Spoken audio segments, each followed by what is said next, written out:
بسم اللہ الرحمن الرحیم۔ السلام علیکم گریڈ 5، یہ آپ کی اردو کی کلاس ہے۔ آج جو سبق ہم پڑھیں گے اس کا عنوان ہے ڈاکٹر عبدالقدیر خان، یعنی یہ سبق نمبر 7 ہے اور آپ اس کے لیے صفحہ نمبر 21 کھول لیجئے۔ پیارے بچوں، جو لوگ ملک کے لیے کوئی نہ کوئی کارنامہ انجام دیتے ہیں وہ ملک کا بہت قیمتی سرمایہ ہوتے ہیں اور ملک ان کی وجہ سے بہت زیادہ ترقی کرتا ہے۔ تو آج ہم ایک ایسی ہی عظیم شخصیت کے بارے میں پڑھیں گے جنہوں نے پاکستان کے لیے ایک ایسا کارنامہ انجام دیا ہے جو آج تک کسی نے نہیں کیا۔ انہوں نے پاکستان کے لیے ایٹم بم بنا کر اس کو ایٹمی طاقت بنایا۔ یہ پاکستانی قوم کے لیے ایک بہت بڑا کام ہے، کیونکہ اس کی وجہ سے کوئی پاکستان کی طرف بری نظر سے نہیں دیکھ سکتا اور پاکستان بھی طاقتور ممالک کی صف میں شامل ہو چکا ہے۔ تو بچوں، آج جو سبق ہم پڑھیں گے ڈاکٹر عبدالقدیر خان کے بارے میں ہے، اس میں مصنف یہ بتاتے ہیں کہ ان کے استاد نے انہیں اسکولوں کے درمیان ہونے والی سائنسی نمائش کے بارے میں بتایا، یعنی مختلف اسکولوں میں سائنسی نمائش ہو رہی تھی جس کے بارے میں ان کے استاد نے انہیں بتایا، اور اس بات کو سن کر تمام بچے بہت خوش تھے اور خوش اس پروجیکٹ اور پوسٹر کے بارے میں بات چیت کر رہے تھے۔ تو استاد نے کام کو آسان کرنے کے لیے بچوں کے 2 گروپ بنا دیے تھے تاکہ وہ اپنے کام بانٹ لیں اور کام آسانی سے ہو سکے۔ تو ایک گروہ کو پانی سے بجلی گھر بنانے کا کام دیا گیا، جبکہ دوسرا گروہ ایٹم کے استعمال سے بجلی گھر پیدا کرنے والا پروجیکٹ بنانا چاہتا تھا، یعنی کہ یہ پروجیکٹ تھے جو انہوں نے مکمل کرنے تھے۔ استاد نے دونوں گروہ کی ہمت بڑھائی اور کچھ ضروری ہدایات دی، یعنی استاد نے ان کی مدد کی اور ان کو کچھ باتیں سمجھائیں جس کی وجہ سے وہ اپنا کام آسانی سے کر سکتے تھے۔ تو استاد نے دوسرے گروہ سے پوچھا کہ کیا وہ ایٹم کے بارے میں جانتے ہیں؟ تو ان کے گروپ لیڈر نے کہا، ایٹم ایک چھوٹا سا ذرہ ہے، اس کے 3 حصے ہوتے ہیں۔ استاد نے کہا، بالکل ٹھیک، دنیا کی ہر چیز ننھے ایٹموں سے بنی ہے، ایٹم بم بھی انہی کی وجہ سے ایجاد ہوا ہے، یعنی کہ ایٹم جو ہے وہ چھوٹے سے چھوٹا ذرہ ہے۔ اور ان کے استاد نے مزید کہا کہ ایٹم کے انتہائی چھوٹے سے چھوٹے ذرے کے اندر اتنی توانائی پوشیدہ ہے کہ جو شہر کے شہر برباد کر سکتی ہے۔ اور ان کے استاد نے انہیں یہ بھی بتایا کہ ایٹم جو ہے چھوٹے سے چھوٹے ذرے کو کہتے ہیں اور اس ذرے کے اندر بہت زیادہ طاقت پوشیدہ ہوتی ہے۔ تو احمد نے کہا، لیکن سر، اگر یہی توانائی مثبت طریقے سے استعمال ہو تو بہت ترقی کی جا سکتی ہے۔ استاد نے کہا، ہاں کیوں نہیں، ہمارے کارخانے چل سکتے ہیں، گھروں میں بجلی آ سکتی ہے۔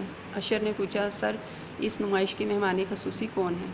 استاد نے بتایا کہ اس نمائش میں بہت سارے اسکول حصہ لے رہے ہیں اور اس کو بہت بڑے پیمانے پر منعقد کیا جا رہا ہے، اور اس کے مہمان خصوصی عظیم سائنسدان ڈاکٹر عبدالقدیر خان ہیں۔ بچوں، کیا آپ کو معلوم ہے کہ ان کو عظیم سائنسدان کیوں کہا جاتا ہے؟ یعنی استاد نے بچوں سے پوچھا تو سب بچوں نے نفی میں سر ہلایا۔ تو ان کے استاد نے کہا کہ آئیے میں آپ کو بتاتا ہوں کہ یہ کون تھے۔ یعنی کہ جو نمائش ہو رہی تھی اس کے مہمان خصوصی ڈاکٹر عبدالقدیر خان تھے، اور اب ان کے استاد انہیں ڈاکٹر عبدالقدیر خان کے بارے میں بتانے جا رہے تھے۔ ڈاکٹر صاحب نے پاکستانی قوم کے لیے بہت بڑا کام کیا۔ جب 1974 میں بھارت بھی ایٹمی توانائی حاصل کر چکا تو پاکستانی قوم اپنے آپ کو غیر محفوظ سمجھنے لگی، کیونکہ وہ سمجھتے تھے کہ بھارت ایک طاقتور ملک بن چکا ہے، اس لیے وہ کسی وقت بھی پاکستان کو نقصان پہنچا سکتا ہے۔ پھر پاکستانی حکومت نے بھی یہ فیصلہ کیا کہ ہم بھی ایٹم بم بنائیں گے تاکہ طاقتور ممالک کی صف میں شامل ہو جائیں اور کوئی پاکستان کی طرف بری نظر سے نہ دیکھ سکے۔ یعنی کہ پاکستان کے تحفظ کے لیے اس بات کا فیصلہ کیا گیا کہ پاکستان بھی ایٹمی طاقت بنے گا۔ تو اسی مقصد کے لیے 1975 میں ڈاکٹر عبدالقدیر خان اس منصوبے سے منسلک ہوئے، یعنی کہ انہوں نے اس منصوبے کا آغاز کیا۔ وہ بیرون ملک سے ایٹم بم بنانے کی جدید ٹیکنالوجی کی تعلیم حاصل کر کے آئے تھے، اور انہوں نے اس کے بارے میں علم بھی حاصل کیا تھا، اور اسی مقصد کے لیے پھر انہوں نے کہوٹا میں مختلف مشینیں لگائیں اور وہاں پر کام کا آغاز کیا۔ بچوں، ڈاکٹر عبدالقدیر خان 27 اپریل 1936 کو بھوپال میں پیدا ہوئے۔ انہیں لڑکپن ہی سے مطالعے کا شوق تھا، یعنی انہیں بچپن ہی سے پڑھنے لکھنے کا بہت شوق تھا۔ انہوں نے بچپن میں ہی اسلامی علوم و فنون سے متعلق کتابیں پڑھ ڈالی تھیں، یعنی کہ ان کو مطالعے کا اتنا شوق تھا کہ انہوں نے بچپن میں بہت سی کتابیں جو اسلامی علوم اور فنون کے بارے میں تھی وہ انہوں نے پڑھ لی تھیں۔ یعنی اسلام کے بارے میں وہ بہت سا علم حاصل کر چکے تھے ان کتابوں سے۔ انہوں نے ابتدائی تعلیم گھر کے قریب ایک اسکول سے حاصل کی اور میٹرک کا امتحان اعلیٰ نمبروں سے پاس کیا۔ یعنی میٹرک کا امتحان انہوں نے اپنے گھر کے قریبی اسکول سے پاس کیا۔ اس کے بعد انہوں نے 1975 میں کراچی کے ڈی جے سائنس کالج سے بی ایس سی کی ڈگری حاصل کی۔ یعنی بی ایس سی کی ڈگری انہوں نے کراچی کے ڈی جے سائنس کالج سے حاصل کی۔ اس کے بعد اعلیٰ تعلیم کی غرض سے جرمنی کی ایک یونیورسٹی میں داخلہ لے لیا، وہاں 2 سال تعلیم حاصل کی۔ پھر ہالینڈ کی ایک یونیورسٹی سے طبیعیات میں 70% نمبر لے کر ایم ایس سی کر کے ریکارڈ قائم کیا، جو آج تک برقرار ہے۔ یعنی انہوں نے جو اعلیٰ تعلیم حاصل کی وہ جرمنی سے کی اور ہالینڈ سے کی، اور ہالینڈ سے انہوں نے طبیعیات کہتے ہیں مادے کے علم کو، طبیعیات میں انہوں نے 70% نمبر لیا، 70% نمبر لے کر ایم ایس سی کیا، اور یہ ایک ریکارڈ ہے جو آج بھی موجود ہے اور اس کو ابھی تک کوئی نہیں توڑ سکا۔ 1971 کی جنگ میں پاکستان کی شکست کے بعد انہوں نے عہد کیا کہ وہ پاکستان کو ایٹمی طاقت بنائیں گے۔ تو بچوں 1971 میں بھارت نے پاکستان پر جو حملہ کیا تھا اس میں پاکستان کو شکست ہوئی تھی، اس لیے انہوں نے یہ عہد کیا کہ وہ بھی پاکستان کو بھی ایٹمی طاقت بنائیں گے تاکہ وہ اپنے دشمن ملک سے مقابلہ کر سکیں۔ تو اس سفر میں 2 چیزیں ان کے ساتھ رہیں، ایک اللہ پر توکل اور دوسرا صبر۔ تو اس کام کے لیے انہوں نے اللہ تعالیٰ پر بھروسہ کیا اور مسلسل محنت کرتے رہے، اور پھر پوری دنیا نے دیکھا کہ پاکستان نے 28 مئی 1998 کو پہلا ایٹمی دھماکہ کر کے سب کو حیران کر دیا۔ یعنی کہ پاکستان بھی اب ایک ایٹمی طاقت بن چکا تھا، اور یہ سب کچھ ڈاکٹر عبدالقدیر خان کی کوششوں کی وجہ سے ہی ممکن ہوا تھا۔ تو اپنے استاد سے بچے پاکستان کے اس بہادر بیٹے کے بارے میں سن کر بہت خوش ہوئے، انہوں نے بڑے جوش و خروش سے تالیاں بجائیں، اور ان کے اندر بھی یہ جذبہ پیدا ہوا کہ ہم بھی اپنے ملک کی اسی طرح سے خدمت کریں گے، اور ان کے دلوں میں یہ ارادہ پختہ ہو گیا۔ اور ان کے استاد نے مزید بتایا کہ ڈاکٹر صاحب کہتے تھے کہ مجھے پاکستان سے اتنی محبت ہے کہ اگر میرے پاس دن میں 50 گھنٹے ہوں تو میں 50 گھنٹے کے لیے کام کروں گا۔ یعنی کہ اس کا مطلب ہے کہ وہ اپنا سارا وقت جتنا بھی تھا وہ پاکستان کے لیے صرف کرنا چاہتے تھے، اور زیادہ سے زیادہ پاکستان کی خدمت کرنا چاہتے تھے۔ ڈاکٹر صاحب نے اس کے علاوہ بھی تعلیم کی ترقی کے لیے بہت کام کیا۔ کہوٹہ میں اسکولوں، کالجوں اور مسجدوں کی تعمیرات کروائیں۔ اس کے علاوہ جامعہ کراچی میں بھی 2 ادارے قائم کیے، اور مشہور بادشاہ شہاب الدین غوری کے مزار کی تعمیر میں بھی حصہ لیا۔ یعنی کہ آپ نہ صرف سائنسدان تھے بلکہ آپ نے اور بھی بہت سے شعبے میں ملک کی خدمت کی اور کام کیا۔ تو بچوں اس سبق سے ہم نے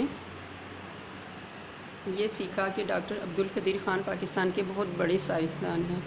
انہوں نے پاکستان کے لیے ایٹم بم بنا کر اس کو ایٹمی طاقت بنایا، جس کی وجہ سے پاکستان طاقتور ممالک کی صف میں شامل ہوا اور اسے بہت عزت حاصل ہوئی۔ تو بچوں اس سبق کے جو نئے الفاظ ہیں ان کی آپ نے املا کی پریکٹس کرنی ہے۔ گروہ، توانائی، پوشیدہ، ایٹم، مثبت، غیر محفوظ، مہمان خصوصی، منسلک، سائنسدان، پختہ، سپوت، ادارے، توکل، نامور، یہ سب الفاظ ہیں جن کو آپ نے زبانی لکھنے کی پریکٹس کرنی ہے۔ اس کے بعد یہ مشق نمبر 1 ہے، درج ذیل سوالات کے جواب لکھیے۔ سوال نمبر 1 ہے، اسکولوں کے درمیان کس چیز کی نمائش ہونے والی تھی؟ سوال نمبر 2 ہے، ایٹمی توانائی کے مثبت استعمال سے کیا فائدے حاصل ہو سکتے ہیں؟ سوال نمبر 3 ہے، ڈاکٹر عبدالقدیر خان نے پاکستانی قوم کے لیے کون سا کارنامہ کیا؟ سوال نمبر 4 ہے، ڈاکٹر صاحب نے کیا عزم کیا تھا؟ سوال نمبر 5، ڈاکٹر صاحب نے کون سا ریکارڈ قائم کیا؟ اس کے بعد مشق نمبر 2 ہے، مندرجہ ذیل الفاظ کے جملے بنائیے۔ شاندار، خدمت، قوم، جوش، سائنس، نمائش، ان الفاظ کے جملے آپ نے نوٹ بک پر بنانے ہیں۔ اس کے بعد سوال نمبر 3 ہے، خالی جگہ کو درست جواب کا انتخاب کر کے پر کیجیے، اس کو آپ نے بک پر ہی کرنا ہے۔ اس کے بعد مشق نمبر 4 ہے، ڈاکٹر عبدالقدیر خان کے بارے میں مندرجہ ذیل معلومات مکمل کیجیے۔ یہ آپ جب سبق پڑھیں گے تو آپ وہاں سے آپ کو اس کے بارے میں معلومات مل جائیں گی، یہ آپ نے بک پر ہی کرنا ہے۔ اس کے بعد مشق نمبر 5 ہے، مندرجہ ذیل فقرات کو درست کر کے لکھیے۔ یہ اس میں کچھ غلطیاں ہیں ان جملوں میں، تو اس کو آپ نے نوٹ بک پر کرنا ہے اور ان کو جملوں کو ٹھیک کر کے لکھنا ہے۔ اس کے بعد سرگرمی ہے کہ 3 سائنسی ایجادات کے نام اور ان کے موجد کے نام لکھیے۔ اور موجد کسے کہتے ہیں؟ یعنی جو کوئی چیز ایجاد کرتا ہے اس کو موجد کہتے ہیں۔ تو آپ نے دیکھتے ہیں کہ آپ روزمرہ زندگی میں ہم بہت سی سائنسی ایجادات استعمال کر رہے ہیں، تو آپ ان میں سے کسی 3 کے نام اور ان کے موجد کے نام آپ نے لکھنے ہیں۔ تو آج کا سبق آپ نے اچھی طریقے سے ریڈنگ کرنا ہے اور اس کا کام صاف ستھری ہینڈ رائٹنگ میں لکھنا ہے۔ شکریہ، اللہ حافظ۔